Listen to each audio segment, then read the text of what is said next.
আমি ঢাকায় পড়াশোনা করি। আমার বাবা মা এবং পরিবার সমেত আমরা সকলেই ঢাকায় থাকি।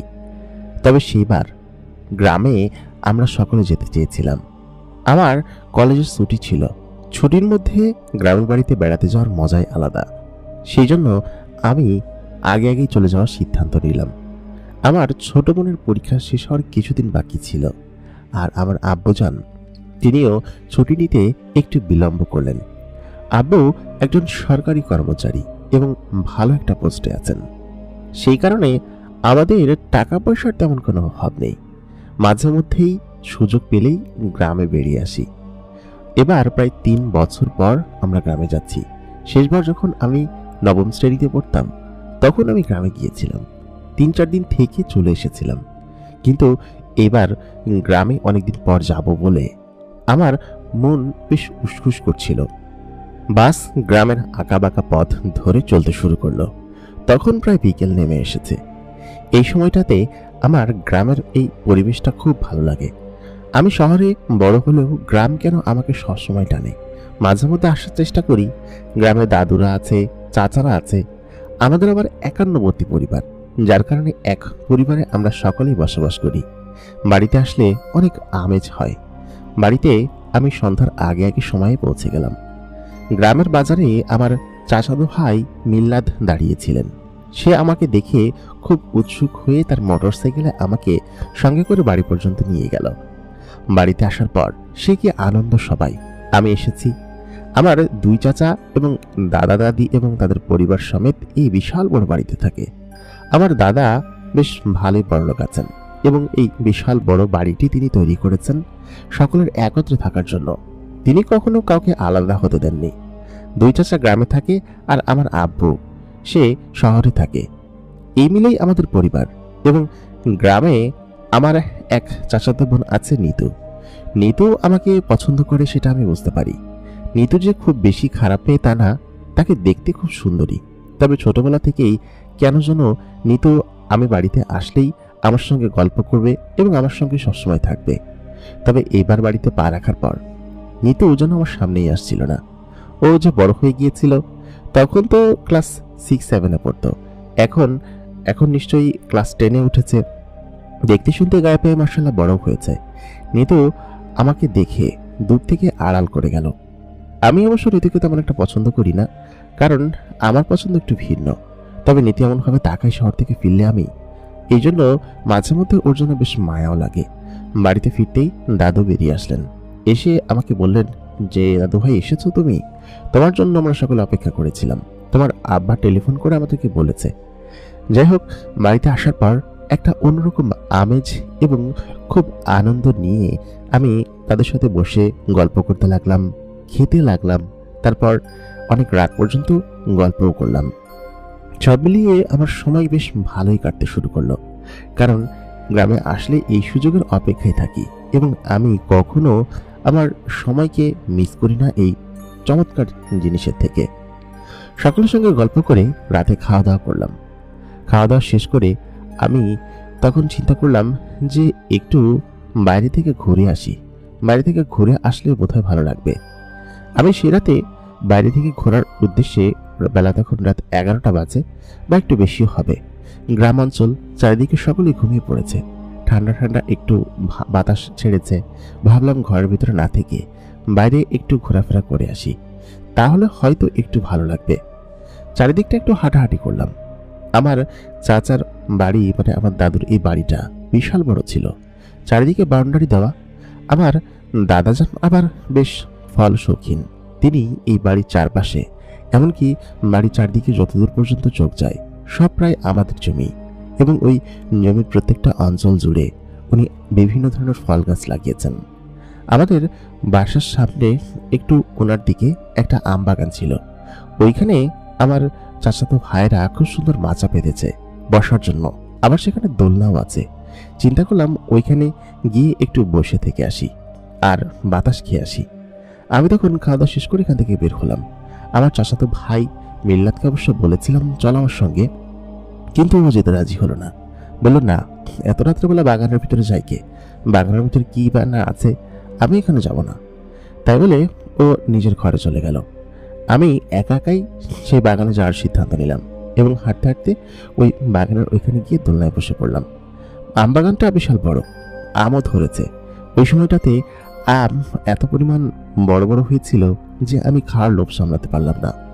চিন্তা করলাম যে এখন গাছে উঠে আম খাবো নাকি ঢিল দিব। ভালো মতো মোবাইলের ফ্ল্যাশ লাইটটা মেরে দেখলাম আম বেশ বড় হয়েছে। আমার মামা বলেছিল যে এই বাড়ির আম নাকি খুব ভালো, আর আজকে মিল্লাদও বলেছে যে ওইখানকার একটা গাছে কাঁচা পিঠা আম আছে। চিন্তা করলাম পারবো, তাই বলে ভাবলাম যে গাছে উঠে যাবো নাকি, কারণ 2-3টা ঢিল দিলাম কিন্তু একটা আমও পড়লো না। গাছে উঠে খেলে মন্দ হয় না, আজকে এখনই উঠবো। তাই চিন্তা করে আমি ভাবলাম না, গাছেই উঠে যাই।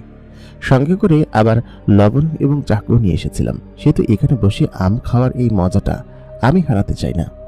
তাই মনে করে আমি গাছে উঠে পড়লাম। গাছে উঠে আম পাড়তেই যাব, ঠিক সেই মুহূর্তে আমার চোখ এবং কানকে দুটোকেই যেন একদম অবিশ্বাস করে দিয়ে আমি দেখতে পেলাম গাছের ডালের উপর একটি মেয়ে বসে আছে। আমি উঠে যখন পেছন দিকে ফিরলাম, এই মেয়েটি এই গাছের ডালের উপর কি করছে সেটাই তো আমি বুঝতে পারছি না। আচমকা পেছন দিকে ফিরে আমি যখন তার চোখের দিকে চোখ রাখলাম, কি সুন্দর মায়াবী সেই কাজলে ভরা চোখ এবং তার সেই মুখমণ্ডল এবং অবয়ব। সে আমার দিকে এমনভাবে তাকিয়ে আছে যেন আমি তাকে দেখছি এবং সেও আমাকে দেখছে। হঠাৎ করেই আমার চোখের সামনে থেকে সেই জিনিসটা লাইট নিভে গেলে যেরকম গায়েব হয়ে যায়, ঠিক সেরকমভাবেই গায়েব হয়ে গেল এবং আমার আলো ব্যতীত তার গায়ে যেন একটা বাল্বের মতো আলো জ্বলছিল। সেটা দেখে আমি তখন ভয় পেয়ে যাই এবং ভয়ে তখন চিৎকার দিয়ে উঠি। এমনভাবে চিৎকার দেই যে ওই বাড়ি থেকে অনেকেই সেই চিৎকার শুনেছে। সঙ্গে সঙ্গে আমার চাচাতো ভাই মিল্লাত এবং আরো কয়েকজন দৌড়ে আসলেন, এসে আমাকে গাছ থেকে টেনে নামালেন। বললেন কি যে তুই গাছের উপর কি করছিস এত রাত্রেবেলা? ততক্ষণে প্রায় কয়েকটা আম পেড়ে নিচে ফেলেছি। মিল্লাতকে আমি বললাম, আরে বেটা, তোকে বললাম যে আম খাবো, কিন্তু আম বাগানে উঠে যে এরকম একটা জিনিস দেখতে পাবো। মিল্লাত বলল, কি দেখেছিস? আমি বললাম, ভূত দেখেছি। এই গাছের ডালে একটা ভূত বসেছিল, আমি যখনই লাইট মারলাম তখনই সে আমার দিকে তাকালো। তবে ভাই, তুই বিশ্বাস করবি না, ভূতটা কিন্তু অনেক সুন্দর ছিল। ও বলল কি যে, ধুর, ভূত আবার সুন্দর হয় নাকি? পাগল হয়েছিস নাকি? তুই যা, তাড়াতাড়ি ওইখান থেকে বাসায় চল। সকালে চলে গেল। আমি এবং মিল্লাত সেখানে বসলাম। একটু ভয় পেয়েছিলাম, মিল্লাত আসাতে ভয়টা খানিকটা কেটে গেল। আমি বললাম যে আচ্ছা ঠিক আছে, পরে যাব, তুই এখন বয়, আমি যেহেতু পেরেছি একটু খাই। আসলে সত্যি কথা বলতে ও আসলে কোনো কথাই বিশ্বাস করতে চাইল না আমি যেরকম কিছু দেখেছি। ও মনে করলো যে আমি ওদেরকে বোকা বানাচ্ছি, কারণ বোকা বানানোটাই ওদের কাছে হয়তো স্বাভাবিক বিষয় মনে হতে পারে। আমি তখন বললাম যে আরে না রে না। আমি খেলাম। খাওয়া দাওয়া শেষ করে আমি ওদিনকে মিল্লাতের সঙ্গে বাসায় চলে আসলাম। বাসায় আসার পর কেন যেন সেই মেয়েটার কাজল চোখ এবং চেহারা আমার চোখ থেকে একদমই সরছিল না।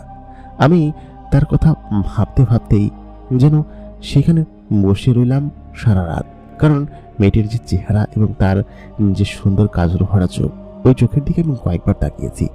তাকানোর পর আমার কাছে এমন অসাধারণ লেগেছে, নিতু আর কি, নিতুর থেকে অনেক বেশি সুন্দর সে। তবে ওইরকম একটা গাছের পর এরকম একটা মেয়ে কোত্থেকে আসবে? আমি চিন্তা করি যেন কোলাতে পারছিলাম না। মিল্লাতকে বলার পরেও সে বিশ্বাস করলো না। তাহলে কি অন্য কাউকে বলে দেখবো, তারা কি বিশ্বাস করবে? ভাবলাম আমার বন্ধু বান্ধবকে ফোন দিয়ে বলার চেষ্টা করব যে এরকম এরকম ব্যাপার। ওরা কি সেটা বিশ্বাস করবে? আমার তো মনে হয় না যে ওরা বিশ্বাস করবে যে আমি এরকম একটা জিনিস দেখেছি। যাই হোক, বাদ দিই, কি না কি দেখেছি, হয়তো ভুলও দেখতে পারি। তাই চিন্তা করে পরের দিন আমি এখানে ওইখানে ঘোরাঘুরি করলাম। আমার চাচাতো ভাই মিল্লাত আমাকে বাইকে করে অনেক জায়গায় ঘোরালো এবং অনেক কিছু দেখালো।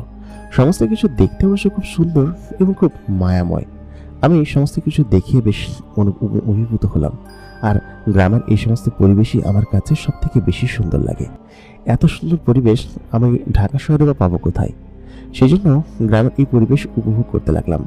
সন্ধ্যার দিকে বাজারে গিয়ে এখানকার বাজারের ভাজা পোড়া খেলাম। খেয়ে দিয়ে রাত্রেবেলা আমার বাড়িতে ফিরে আসলাম। রাত 10টা-11টা পর্যন্ত চললো আড্ডা। তারপর আবার প্রতিদিনকার মতো খাওয়া দাওয়া। এ বাড়িতে সবসময় ভালো মন্দ রান্না হয়, কারণ একদম জমিদার মতো বাড়ি এটা। আমি সেখান থেকে খাবারটা খেয়ে নিজের বিছানায় যাব। পরে চিন্তা করলাম যে আজকে বাগান থেকে একটু ঘুরে আসি, কেমন কেমন যেন লাগছে। আর সব থেকে বড় কথা, যে এই বাড়ির দোতলায় আমাকে যে কামরাটা দেওয়া হয়েছে, এই কামরায় ভালো মতো মোবাইলে নেটওয়ার্ক পায় না। একটু যে ইন্টারনেট ঘাঁটবো, ফেসবুকে ঢুকবো, সেই সুযোগটাও নেই। তাহলে কি করব? এখনই ভেবে ভাবলাম কি যে যাই, বাগান থেকে একটু ঘুরে আসি। ওইখানে যেহেতু মাচা আছে, দোলনা আছে, আর সব থেকে মজার বিষয় হচ্ছে ওই বাগানের একটু সামনে একদম মাঝখানে শান বাঁধানো একটা পুকুর ঘাটও আছে। বাগানটা যে খুব বেশি দূরে তা না, আমাদের বলেছে না বাড়িটার চারিদিকে বাউন্ডারি দেওয়া। এই পশ্চিম সাইডে, বাড়ির পশ্চিম দিকে খুব সুন্দর করে এই বাগানটা করা, এবং সেখানে পুকুর ঘাট আছে। পুকুর ঘাটে আমরা আজকে দুপুরবেলা গোসলও করেছি। সে তো নিজের বাড়িতে ভয় পাবার কি আছে। আমি যখন ওইখানে গেলাম তখন গ্রামে বিদ্যুৎ ছিল না। গতকালকেও ঠিক একই অবস্থা। বিদ্যুৎ না থাকায় অনেকটা সুবিধা হয়েছে। অন্ধকারে মাথার উপর বসে এই সুন্দর জ্যোৎস্না দেখা যাচ্ছে, এবং চারিদিকে কি সুন্দর হু হু বাতাস। সেই বাতাসের মধ্যে আমি দোলনার উপর গিয়ে বসলাম। বসে দোলনা খেতে লাগলাম। কিছুক্ষণ ফেসবুক ব্রাউজিং করলাম, আর ওইদিকে আমি আমার সমস্ত ইন্টারনেটের যা যা আছে সমস্ত কিছু চেক করতে লাগলাম, নোটিফিকেশনগুলো। হঠাৎ করেই আমার কানে একটা শব্দ ভেসে আসলো, একটা মেয়ে কণ্ঠ। কণ্ঠটি আমাকে বলে উঠলো, কি ব্যাপার, কালকে কি তুমি ভয় পেয়েছো নাকি? এই কণ্ঠ শুনে হঠাৎ করে আমি এদিক ওদিকে তাকালাম, কিন্তু কাউকে দেখতে পেলাম না। আমি বললাম, কে কথা বলছে? কেউ কথা বলছে না, কাউকে আমি দেখতেও পেলাম না। একটা খুব সুন্দর সুঘ্রাণ আমার নাকে ভেসে আসতে লাগলো। সুঘ্রাণটা বেশ মায়াময় ছিল, এবং মনে হচ্ছিল যে এরকম কোনো ফুলের সুঘ্রাণ কি হয়, বা এরকম কোনো পারফিউমের সুঘ্রাণ তো আমি পাইনি। একদম এক্সেপশনাল ছিল। আমি এদিক ওদিকে তাকালাম, তাকানোর পর আমি কাউকে দেখতে পেলাম না। তারপর হঠাৎ করে আবার সেই কণ্ঠটি আমার কানে বেজে উঠল, বলল যে, কি ব্যাপার, তুমি কি কালকে আমাকে দেখে ভয় পেয়েছো? আমি বললাম, কি? কেউ কোনো কথা বলছিল না। এবার আমি সত্যি বেশ খানিকটা ভয় পেয়ে গেলাম। ভয়ে আমি জগথ হয়ে উঠেছি। এমন পরিমাণ ভয় লাগছিল যে কিছু বলে বোঝাতে পারবো না। আমি তখন বললাম যে, কি? আমার গা থরথর করে কাঁপছিল। মেয়েটি বলল যে, ভয় পাচ্ছ কিসের জন্য? আমি কি তোমাকে ভয় দেওয়ার জন্য এখানে এসেছি, নাকি আমার চেহারা দেখতে ভূতের মতো, আমাকে দেখতে ভয় লাগে? আমি বললাম, তোমাকে তো দেখতেই পাচ্ছি না, না দেখতে পারলে আমি তোমার সঙ্গে কথা বলবো কে? তুমি কি নিতু? নিতু, তুমি আমার সঙ্গে দুষ্টুমি করছো তাই না? তারপর সে বলল, না, আমি নিতু না, আমার নাম অন্য কিছু, এবং আমি অন্য কেউ।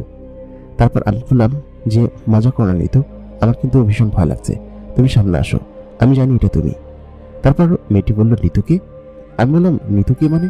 তুই খুব ভালোভাবেই জানিস নিতুকে, তাড়াতাড়ি বের হয়ে আয়। তারপর সে একটু হাসলো। তার হাসিটাও যেন খুব মায়াময় এবং খুব সুন্দর। আমি তার হাসি কিছুক্ষণ শুনে তারপর ভাবলাম যে, ধুর, ভয় লাগছে, এখান থেকে চলে যায়। তাই চিন্তা করে আমি সেখান থেকে দৌড় দিলাম, কারণ কাউকে দেখা যাচ্ছিল না এখানে, কে কোত্থেকে কথা বলছিল। আর আমি বেশ কিছু জায়গায় লাইট মেরেছি, কথা বলে অন্ততপক্ষে তো দেখা যাবে, কিন্তু চারিদিকে কাউকে যেন দেখা যাচ্ছিল না। ভয়ে জগথমুখ হয়ে আমি ঘরের ভিতর চলে আসি। আমার কাছে এই পুরো ব্যাপারটাই যেন একটা গল্পের মতো লাগছিল, কারণ এরকমটা কি হয় নাকি, কাউকে দেখা যাচ্ছে না অথচ কেউ একজন কথা বলছে। আমি তড়িঘড়ি করে বাসায় চলে আসলাম। কেন যেন সেই কণ্ঠটা আমার কানে বাজতে শুরু করলো, এবং সেই মায়াময় চেহারা। কিন্তু ওই গাছের উপর ওই মেয়েটি কি করছিল, আমি যেন কোনো কিছু তাল মেলাতে পারছিলাম না। তারপর আমি ঘরে এসে ঘুমিয়ে পড়লাম। আমি দোতলার যে কামরাটাতে থাকি, ওইটা থেকে ওই পাশের ওই বড় আমবাগান স্পষ্ট দেখা যায়। আমি কখন যে ঘুমিয়ে পড়েছি জানি না। জানলা দিয়ে আসছে হু হু বাতাস। হঠাৎ করেই স্বপ্ন দেখতে লাগলাম যে আমার ঘরের ভিতরে কেউ এসেছে, এবং তার শরীরে জলজল করে আলো জ্বলছে। সেই মায়াময় চেহারা, চোখে গাঢ় কাজল, এবং সুন্দর করে তার চুলগুলো বাঁধা। এত সুন্দর তাকে দেখতে লাগছিল। আমি তার সেই মায়াময় চেহারা দেখে তার দিকে হাত বাড়িয়ে ওঠার চেষ্টা করলাম। তারপর হঠাৎ করেই আমি চোখ মেলে দেখলাম কি যে, না, এটা কোনো স্বপ্ন নয়, একদম সত্যি। আমি আমার নিজের ঘরে শুয়ে আছি, এবং আমার সামনে খাটের ওপরে একটি মেয়ে বসে আছে, এবং এই মেয়েটি আমাকে জোরে জোরে ভূমিকম্প স্বরে ডাকছিল। আমি তখন উঠে আচমকা তাকে দেখতে পেয়ে হঠাৎ করে সরে গেলাম। সেই কাজল মাখা চোখ, সেই সুন্দর নাকের নথ পড়া, আর কানে বেশ ভারী একটা দুল পড়া, সেই সঙ্গে তার চেহারা এত সুন্দর, আর তার শরীরে যেন বাল্বের মতো আলো জ্বলছিল জলজল করে, একদম নূরের মতো আলো ঝরে পড়ছিল।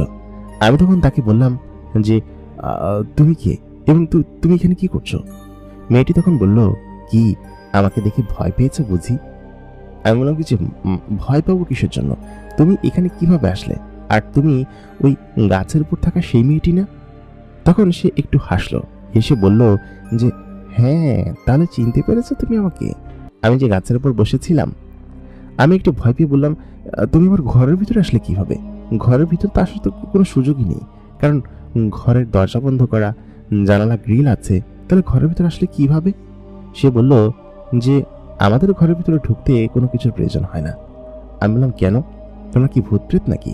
সে বলল ভূত প্রেত না, তবে পরী বলতে পারো। আমি একটা পরী। আমি বললাম ধুরো, পরী হয় নাকি? আর ওরা কি মানুষের কাছে আসে নাকি? ও তখন উঠে ওইখানে দাঁড়ালো।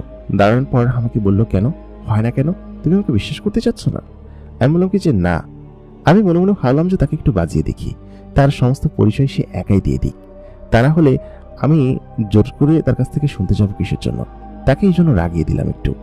আমার কাছে তাকে দেখে খুব সুন্দর লাগছিল, এখন আর মনের মধ্যে একটু ভয় ছিল না। সে উঠে বলল কি যে কি, আমি একদমই পরীর মতো লাগছে না দেখতে, দেখো আমাকে।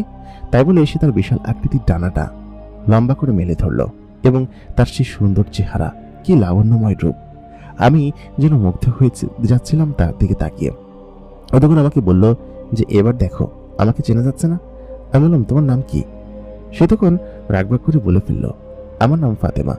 আমি বললাম আচ্ছা ঠিক আছে ফাতেমা, তুমি এবার বসো, আমার বিশ্বাস হয়েছে, কিন্তু তুমি আমার কাছে কি চাচ্ছ আর আমার কাছে কেন এসেছো? ফাতেমা আমার দিকে ড্যাপ ড্যাপ করে তাকিয়ে আছে। ফাতেমার চোখগুলো এত বড় বড় যে সেদিকে তাকালে যেন পৃথিবীর আর কোনো কিছুরই খেয়াল থাকে না। আমি ফাতেমার দিকে তাকিয়ে বললাম যে আচ্ছা ফাতেমা, তুমি ওই গাছের উপর কি করছিলে আর তুমি কি এখানেই থাকো? ফাতেমা বলল আমি এখানে থাকি না, আমি সেদিনকে কি মনে করে যেন ওই গাছের ডালে একটু বসেছিলাম বিশ্রাম করার জন্য, এদিক দিয়ে যাত্রা করছিলাম। তারপর হঠাৎ করে তোমাকে আমি দেখতে পাই গাছের উপর। আমি তোমাকে আচমকা দেখিয়ে নিজেই বেশ একটা ভয় পেয়ে গিয়েছিলাম, কিন্তু তোমাকে দেখার সেই এক পলক চাহনি আমার চোখ থেকে যেন তোমার চেহারা সরছিলই না। আমি বললাম মানে?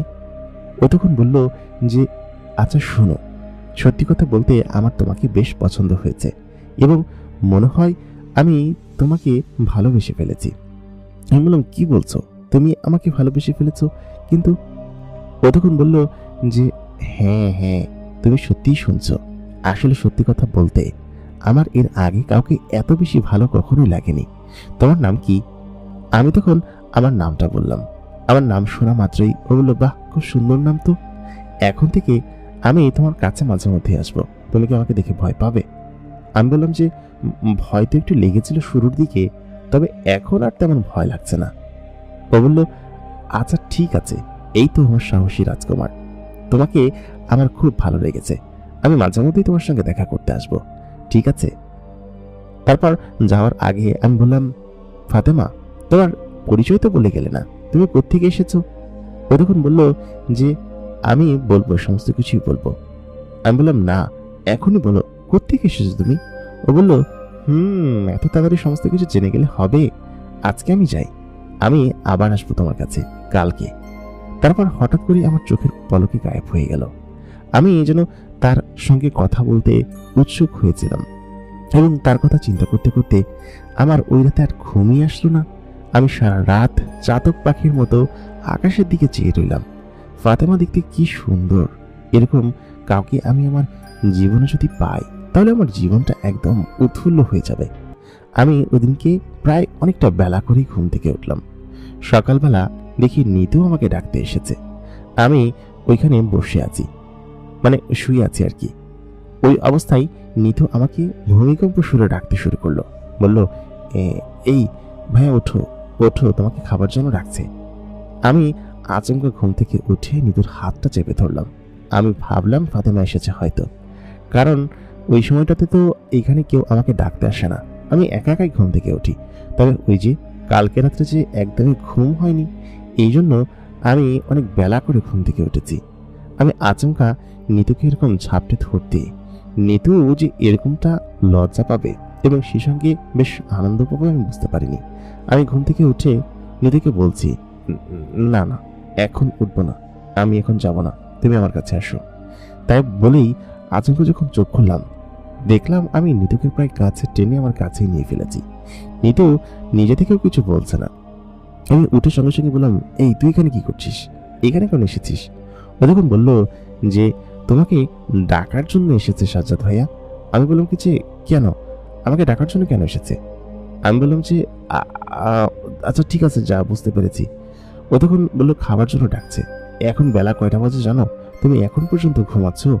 আমি বললাম যে আচ্ছা ঠিক আছে, তুই যা, এখন বেলা কটা, 11:30 বাজে মাত্র, আমি আর একটু পর আসছি, একবারে গোসল টোসল করে তারপর খাবো। নেতো মেয়েটা বেশ ভালোই লজ্জা পেয়েছে। আমি জানি যে সে মনে মনে আমাকে পছন্দ করে, এই জন্য এরকম ভাবে আর চোখে আমার দিকে সবসময় তাকিয়ে থাকে। তবে আজকের যে সিনটা হলো, তাতে করে সে নিশ্চয়ই লজ্জা পেয়েছে খানিকটা, কারণ এরকমটা তো তার সঙ্গে আর কখনো হয়নি। তারপর আমি উঠলাম, উঠে খাবার খেতে গেলাম। নেতু নিজেই আমাকে সমস্ত খাবারগুলো বেড়ে দিতে লাগলো। তবে আমার ধ্যান এবং জ্ঞান সমস্ত কিছু এখন ফাতেমার দিকে। তার দিকে আমি সবসময় যেন ট্যাপ ট্যাপ করে তাকিয়ে থাকবো, এরকমটাই আমার মনে হয়। আমি ওদিনকে খাবার দাবার খেয়ে গোসল টোসল করে ওইখানে গিয়ে আম বাগানে বসে আছি আমার চাচাতো ভাই মিল্লাদের সঙ্গে। ওইদিনকে ওইখানে বসে বসে আম খাচ্ছিলাম, তখন দেখলাম আমার আম্মা, আব্বা এবং ছোট বোন এসেছে। কারণ ওদের আসতে একটু দেরি হয়েছিল, 2 দিন পর এসেছে। এসে দেখলো কিছু আমরা সেখানে বসে আছি। আমার আম্মা বললো, বেশ ভালোই মজা হচ্ছে বুঝি 2 দিন আগে এসে দাদু বাড়িতে? আমি বললাম, হ্যাঁ আম্মা, বেশ ভালোই মজা হচ্ছে। এবং আমি আর মিল্লাদ এখানে বসে আম খাচ্ছিলাম। ও তারপর ওইখানে প্রায় সকলে বসে আড্ডা দিতে লাগলো, আমিও সেখানে বসেছিলাম। বিকালে আমি এবং মিল্লাদ ওই নদীর পাড়ের দিকে ঘুরতে গেলাম, কারণ নদীর পাড়ের ওই জায়গার পরিবেশটা বেশ সুন্দর ছিল এবং খুব মায়ামসী পরিবেশ ছিল। আমরা পরিবারের সকলে মিলে সেখানে ঘুরতে যাওয়ার জন্য প্রস্তুত হয়েছিলাম এবং আমি এবং মিল্লাদ আগে গিয়েছিলাম। সকলে নদীর পাড় ঘুরলো, এদিক ওদিকে দেখাদেখি করলো। নিতু কেন যেন আমার সঙ্গে ঘেঁষাঘেঁষি করার চেষ্টা করছিল। আমি এবং মিল্লাদ ওইখান থেকে হেঁটে খানিকটা দূরে চলে আসলাম। মিল্লাদ আমার সঙ্গেই ছিল। ও ওইখানে দাঁড়িয়ে আবার বিড়ি খাচ্ছিল। ও যে এরকমটা খায় সেটা আমি ছাড়া আর কেউ জানে না। আমার আবার এরকম কোনো বদ অভ্যাস নেই। আমি সেখানে দাঁড়িয়ে আছি আর ওর সঙ্গে কে যেন ফোনে কথা বলছে, সম্ভবত ওর গার্লফ্রেন্ড হবে। আমাকে তেমন কোনো কিছু একটা বলেনি। মিল্লাদ আবার আমার থেকে 1 বছরের সিনিয়র, মানে বড়, তবু ওকে তুই তুকারি করে বলি। হঠাৎ করে তখন কেউ একজন আমার হাত ধরে টেনে এই পাশের একটা গাছের আড়ালে নিয়ে গেল। ততক্ষণে সন্ধে লেগে এসেছে। আমি দেখতে পেলাম আমার পাশে ফাতেমা দাঁড়িয়ে আছে। ফাতেমা তখন আমাকে বলল যে কি ব্যাপার, এখানে দাঁড়িয়ে তোমরা কি করছো? আমি বললাম যে এখানে দাঁড়িয়ে আর কি করবো বলো, এই তো এই নদীর পাড় ঘুরতে এসেছি। তুমি এখানে ফাতেমা? ও তখন বলল, হ্যাঁ, আমি তোমাকে বাড়িতে খুঁজতে গিয়েছিলাম, কিন্তু তুমি এখানে এসে দাঁড়িয়ে আছো। পরে দেখি তুমি এখানে, তোমাকে এই পাশে নিয়ে এসেছি। আসলে তোমাকে ছাড়া একদমই ভালো লাগছিল না, কেন যেন তোমার কথা মনে হচ্ছিল। আমি বললাম, বেশ ভালো করেছো, চলো আমরা নদীর পাড়ে ঘুরে আসি। মিল্লাদ আমাকে না দেখতে পেয়ে কি করবে আল্লাহ মাবুদ জানে। আমি হঠাৎ করে যে গায়েব হয়ে গিয়েছি সেই জন্য, কিন্তু এদিকে যে পরীটা আমাকে টেনে এই পাশে নিয়ে এসেছে সেটা তো আর মিল্লাদ জানে না। আমি হাঁটতে হাঁটতে নদীর পাড় দিয়ে ওর সঙ্গে বেশ খানিকটা পথ গেলাম এবং যাওয়ার পর বললাম যে আচ্ছা, তুমি কিন্তু বলোনি যে তুমি কোথা থেকে এসেছো, তুমি পরীর দেশ থেকে এসেছো তাই না? ও বললো কি যে হ্যাঁ, আমি যে একটা পরী, এখন তোমার বিশ্বাস হচ্ছে? আমি যে উড়তে পারি, আমার বিশাল ডানা আছে, আর ডানাটা যখন লাগে না তখন আমি গায়েব করে রাখি, ভালো করি না? আমি বললাম হ্যাঁ, কিন্তু আমি তোমাকে দেখলে এরকম মায়া পড়ে যায় কিসের জন্য বলো তো? ও তখন মুচকি হাসলো, হেসে বলল, শোনো, বসো এখানে। তারপর আমি ওর পাশে বসলাম, ও আমার হাত ধরে পাশে বসলো। এতক্ষণ আমরা দুজন হাতে হাত রেখে সামান্য ঘুরেছি। তারপর আমাকে ফাতেমা বলল, আমি পরীর দেশের রাজকন্যা, আমার বাবা ওইখানকার ওই কাবিলার সর্দার এবং আমি ওইখানকার রাজকন্যা। আমি ওইখান থেকে এখানে বেড়াতে এসেছিলাম এবং এসে তোমার সঙ্গে পরিচয় হয়। আমি জানি না কেন তোমাকে দেখে আমার খুব ভালো লেগেছে। আমি তোমার প্রতি একদম মায়ায় পড়ে গিয়েছি। এই মায়া আমি কাটাতে পারবো না। সত্যি সাজ্জাদ, তোমাকে দেখে আমার খুব ভালো লেগেছে। আমি বললাম, আমারও তোমাকে খুব ভালো লেগেছে। এই ভালো লাগার অনুভূতি আমি ব্যক্ত করতে পারবো না। ও এবং আমি সেখানে অনেকক্ষণ বসে গল্প করলাম। তারপর যাওয়ার সময় বলল কি যে, শোনো, কালকে আসার সময় আমি আরেকজনকে সাথে করে নিয়ে আসবো। ও তোমাকে দেখতে চেয়েছে। তুমি ওকে দেখলে একদমই চিনতে পারবে না যে ও আমার ছোট বোন। আমি বললাম, কি, তোমার ছোট বোনও আছে? ও বললো, হ্যাঁ, আমার ছোট বোনও আছে। আমি এখন যাই, ঠিক আছে? আমাকে পরিস্থানে ফিরে যেতে হবে, কারণ অনেকক্ষণ এসেছি। আম্মা নিশ্চয়ই আমাকে খোঁজাখুঁজি করবে। কালকে আমরা দুজন একত্রে আসবো। ও তোমাকে দেখার জন্য একদম উৎসুক হয়ে আছে। বলে কি যে দুলাভাইকে কবে দেখাবে তুমি। তারপর ওর বিশাল আকৃতির ডানা মেলে ও আকাশে উড়ে গেল। আমি ওর দিকে তাকিয়ে আছি। আমি মনে মনে ভাবলাম তুমি আবার কখন আসবে। তারপর ওইখান থেকে হেঁটে এই পাশে চলে আসলাম। দেখি মিল্লাত তখন সেখানে দাঁড়িয়ে সিগারেট ফুঁকছে আর কথা বলছে। তার মানে আমি যে এই আধা ঘন্টার মতো এখান থেকে গায়েব ছিলাম, ও নিশ্চয়ই সেটা দেখেনি। নিশ্চয়ই এখানে দাঁড়িয়ে এরকমটাই করছে। আমার দিকে তখন তাকিয়ে বলল, কি রে বেটা, তুই কোথায় গিয়েছিলি? তোকে যে আমি খুঁজে খুঁজে হয়রান। আমি বললাম, খুঁজছিস না ঘোড়ার ডিম, তুই এখানে কেন এসেছিস আমি জানি। আচ্ছা ঠিক আছে চল। তারপর আমি ওদিনকে ওর সঙ্গে বাড়িতে চলে আসলাম। বাড়িতে আসার পর আমি নিজের কক্ষে বসে আছি। রাত তখন বেশ গভীর, 12টা হবে। জানলার ধারে বসে আমি মোবাইল চালাচ্ছিলাম, ফেসবুকে একটু ধু মারছিলাম। ঠিক সেই মুহূর্তে দেখলাম হঠাৎ করেই জানলার ওই পাশ থেকে উড়ন্ত অবস্থায় কেউ একজন আসছে। এসে দেয়াল ভেদ করে আমার ঘরের ভিতর ঢুকে গেল। আমি দেখতে পেলাম ছোট্ট দেখতে একটি মেয়ে, তবে বেশ ছোটও না, হয়তো নিজের থেকে একটু ছোট হবে। সে ঘরের ভিতরে এসে আমাকে বলল, দুলাভাই কেমন আছেন আপনি? আমি বললাম, দুলাভাই মানে তুমি কে? ও তখন বলল, আরে আমি ফাতেমা আপুর ছোট বোন। আপু তোমার কথা বলেছে, আর তোমার সঙ্গে দেখা করতে আসার জন্য আমি যেন একদম উৎসুক ছিলাম। আমি আপুকে না বলে এখানে চলে এসেছি। আপু অবশ্য বলেছিল রাত্রে আমাকে একা একাই নিয়ে আসবে, কিন্তু আমার আসলে তোমার সঙ্গে দেখা না করে একদম ভালো লাগছিল না দুলাভাই। ওর মুখে দুলাভাই ডাকটা শুনে যে আমার কি আনন্দ লাগছিল। আমি তখন বললাম, আচ্ছা ঠিক আছে, এখানে এসে বসো। তোমার নাম কি? সে তখন বলল, আমার নাম সাবিহা। আমি তোমাকে দেখার জন্য এত দূর থেকে চলে এসেছি। তুমি জানো আমাদের ছোট পরিদের আমাদের কবিলা থেকে নিষেধ হওয়া নিষেধ আছে, বের হওয়া নিষেধ। তাও আমি চলে এসেছি শুধুমাত্র তোমার দেখার জন্য। আপনাকে কতবার বললাম তোমাকে নিয়ে আসার জন্য, তবে ও কেন যেন আনতে চায় না। আমি এখানে বসে আছি, তখন আমার ছোট শালী সাবিহা সেখানে এসে এমনভাবে বসে আছে যেন সে সেখান থেকে যেতে চায় না। ঠিক তখনই সেখানে নীতি এসে উপস্থিত হলো। নীতি তখন বলল যে, সাজাদ ভাইয়া তুমি কি করছো? আমি বললাম যে, এত রাত্রে তুই এখানে কেন এসেছিস? ও তখন আমাদেরকে তাকিয়ে বলল, আসলে কেন যেন ভালো লাগছিল না, তাই ভাবলাম তোমার সঙ্গে একটু গল্প করে যাই। আমি বললাম, না না, এখন আমি ব্যস্ত আছি, কথা বলছি, তুই যা এখান থেকে। নীতিও আমার দিকে তাকিয়ে এমনভাবে মুচকে হাসি দিল। ও কিসের জন্য এখানে এসেছে আমি খুব ভালোভাবে জানি। রাত 12টা বাজে এখানে কেন আসবে তার জানার তো অবশ্যই দরকার আছে। আমি তখন ওকে বললাম, তুই এখন যা, তোর সঙ্গে কালকে কথা বলবো। তারপর নিতু এখান থেকে মন খারাপ করে চলে গেল।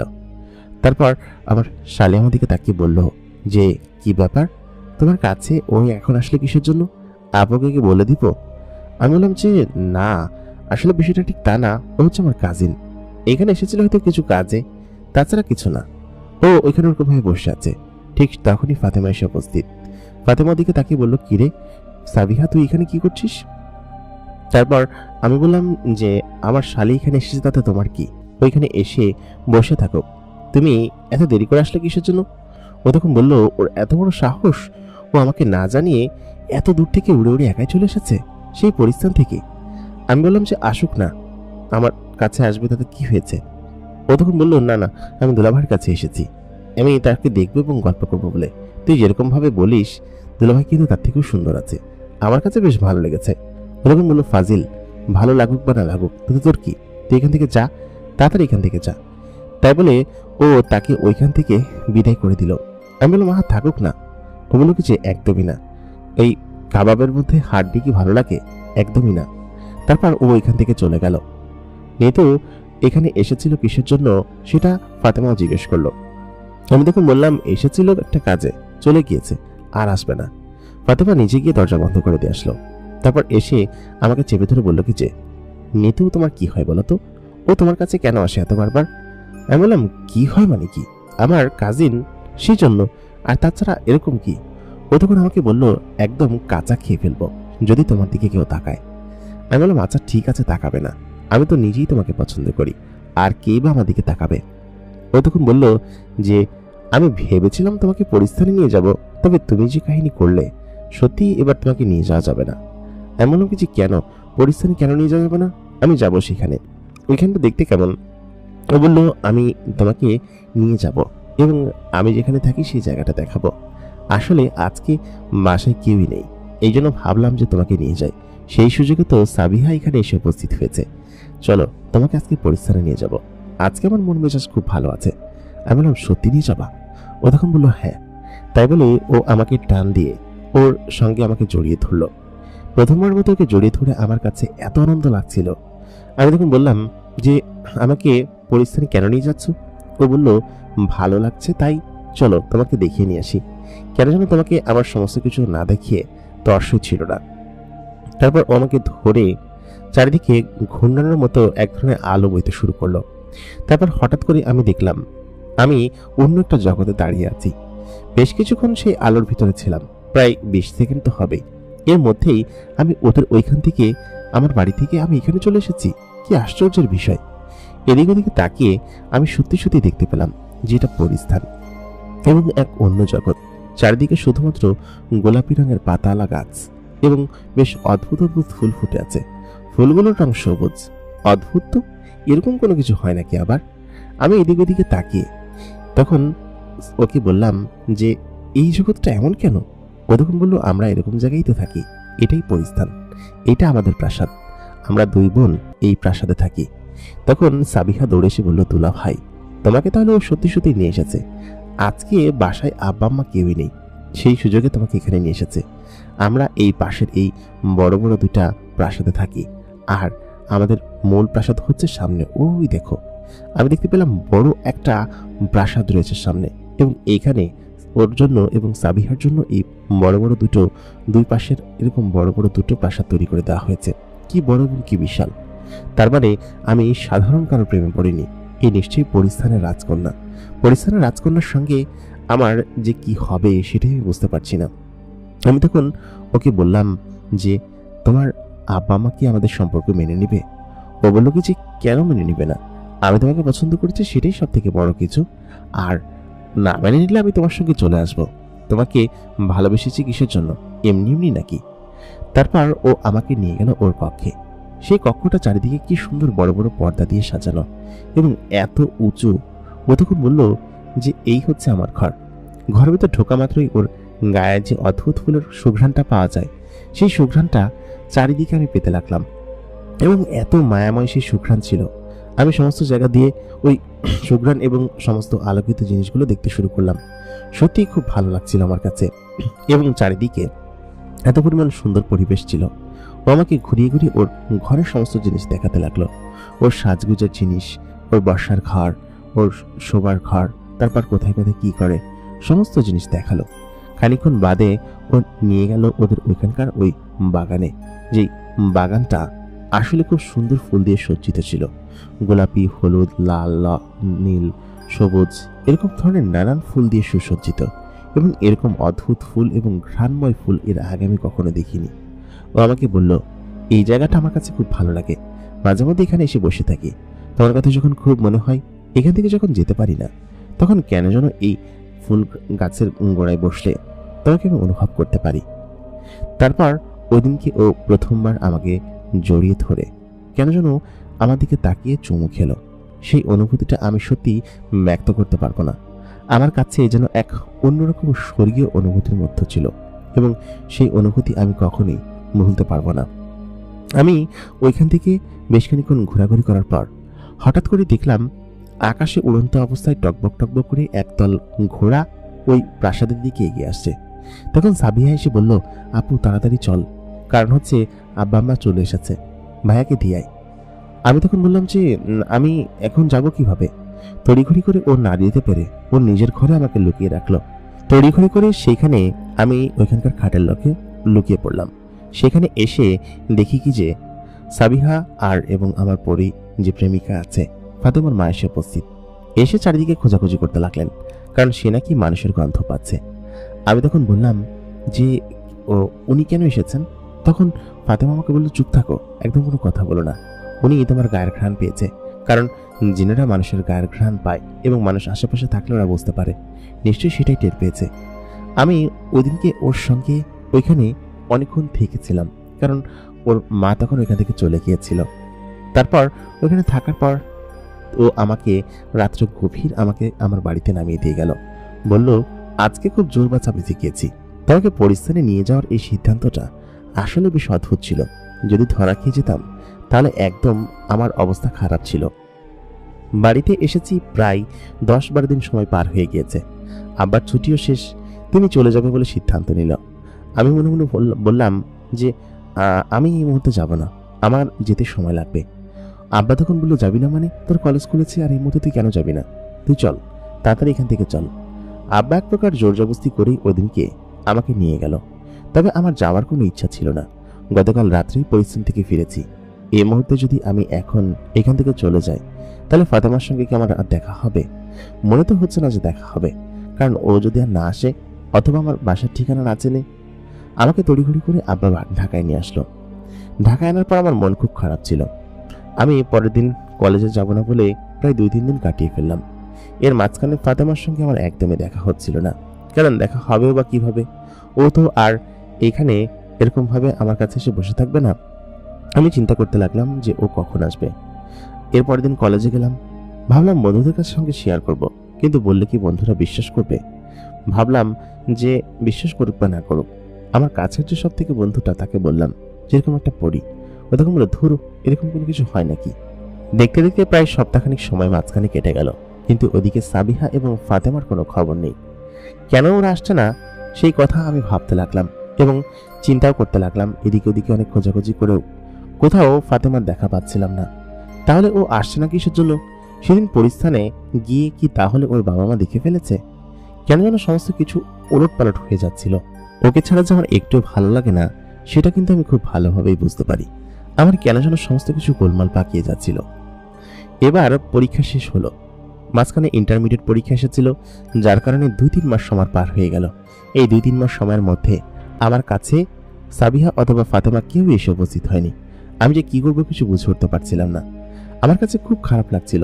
খারাপ লাগাটাই স্বাভাবিক বিষয়, কারণ আমি ওইখান থেকে আসার পর থেকেই ফাতেমা কেন যেন আমার সঙ্গে দেখা করছে না। 3 মাস সময় পার হয়েছে, এর মাঝখানে আমার প্রি টেস্ট পরীক্ষাও শেষ। ভাবলাম এবার গিয়ে একটু বাড়িতে দেখা করে আসি। বাড়িতে যাওয়ার জন্য সিদ্ধান্ত নিয়েছিলাম, তবে আব্বা যেতে দেননি। আব্বাকে আমি আবার জমের মতো ভয় পাই। যাই হোক, পরীক্ষা শেষ করে এসএসসি ইন্টারমিডিয়েট পরীক্ষা শেষ করে যে ছুটি পাওয়া যায়, সেই ছুটির মাঝখানে আমি বাড়িতে 1 সেকেন্ডও না দেরি করে বাড়িতে চলে আসলাম।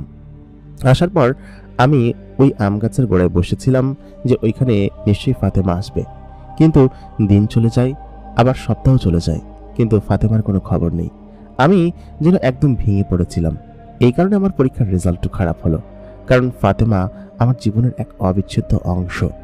আমি ওকে কেন যেন হারিয়ে ফেলেছি, ঠিক তেমনটাই মনে হচ্ছে। আমার কাছে খুব কষ্ট হচ্ছিল।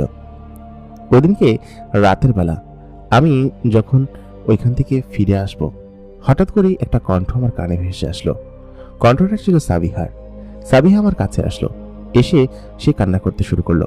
বলল, দুলাও ভাই, তোমাকে আমার খুব পছন্দ হয়েছিল, কিন্তু সেদিনকে তুমি এখান থেকে চলে আসার পর যে কি হয়েছিল সেটা তো তুমি জানোই না। আমি বললাম, কি হয়েছিল? সাবিহা তখন বলল, তুমি যে এখানে ছিলে সেটা আম্মা টের পেয়েছিল, এমনকি সেটা আব্বাকে বলে দেয়। আর আমার বোন মানে ফাতেমার বিয়ে আগে থেকেই ঠিক ছিল এখানকার এক রাজপুত্রের সঙ্গে, কিন্তু সে তোমাকে হঠাৎ করে ভালোবেসে ফেলে এবং সেই রাজপুত্র তখন তাকে বিয়ে করার জন্য আসে এবং তোমার এখানে যাওয়ার ওই খবর টের পেয়ে আমার আব্বাজান তড়িঘড়ি করে ওই দিনকেই তাকে ওই রাজপুত্রের হাতে তুলে দেয় এবং ও আসলে বিয়ে করতে চায়নি। তারপর আর কি ওইখানে চলে যায়। তোমার সঙ্গে আর দেখা করতে আসার সাহস পায়নি, কারণ তোমাকে কি বলবে, কি বলেই বা তোমাকে সান্ত্বনা দেবে। আমাকে বলে গিয়েছিল যদি কখনো সুযোগ হয় তাহলে যেন আমি তোমাকে এই কথাগুলো বলি। আমি তোমাকে সত্যি কথাগুলো বলতে খুব কষ্ট হচ্ছে আমার ভাইয়া। তাই বলে ওর চোখে পানি টপটপ করে পড়ছিল। আমি নিজেও কান্না করতে থাকলাম, অনেক কান্না করেছিলাম ওই রাতে। তারপরের দিন আমি কাউকে কিছু না বলেই বাড়িতে চলে এসেছিলাম ঢাকায়। নিতু অবশ্য আমাকে দেখে ভেবেছিল যে আমি কান্না করছি কিসের জন্য এবং এরকম অবস্থা কিসের জন্য আমার। এর পরবর্তীতে আমি আর কখনো ফাতেমার দেখা পাইনি। আমি বাড়িতে বেশ কয়েকবার গিয়েছি, গেলে এখন আর আগের মতো আমেজ হয় না। তবে আমি এখন নিতুর সঙ্গেই ঘুমাই, কারণ নিতু আমাকে ভালোবাসত এবং পছন্দ করত, সেটা আমার পরিবারের অনেকেই জানতো। এবং ওই রাত্রেবেলা নিতু আমার কাছ থেকে এই সমস্ত কিছু জানার জন্য আমার কাছে আসে। নিতুকে আমি খুব অপমান করি, এখনো মাঝে মধ্যে নিতুকে আমি যাই বলি ও তাই শোনে, মানে ও আমাকে ভালোবাসে, সেই জন্য আমাকে পরিবার থেকেই নিতুর সঙ্গে বিয়ে দিয়েছে।